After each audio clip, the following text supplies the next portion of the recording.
on your specific question, trying to create some blue water between yourself and UK Labour, yeah, I think you have to do that at some point if your government at Westminster continues to be deeply unpopular, but it has to be done carefully. It can't be Yeah. done maliciously, because then you just look at somebody that's shouting from the sidelines, and then of course the SNP just say, well, you are just a branch office, you can't stop any of this and stuff from happening, can you? It's an easy fodder for the SNP.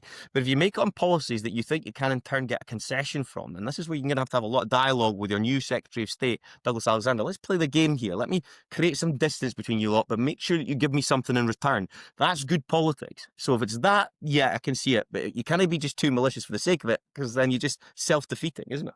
And it doesn't work. Right, that's the reality of it, I'm afraid. I mean, I've seen this movie before a lot of times, and it's always got the same ending. The Tory party has been having this argument with itself for ages. Oh, we need to push back against Westminster so that we can appear to be Scottish, because people don't think that we really are. And that's all fine, and I understand the sentiment, and at least they realise, and at least Anath realises that the problem is coming from down south, and it's a problem that has to be got over. But it actually won't work. I feel really sorry for Anath Sarwar, I have to say. I think Anath Sarwar is a pretty exceptional politician.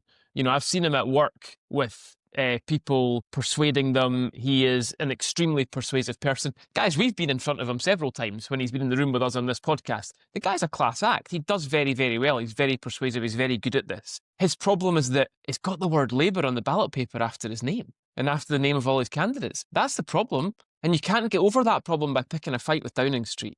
Because when people go to the polls in May, they're going to see a candidate's name, and then they're going to see Labour, and they're not going to have Anath Sarwar in their heads when they look at the word Labour. They're going to have Keir Starmer in their heads when they look at the word Labour. That's just the way it is, and there's nothing that any fight can really do to get over that.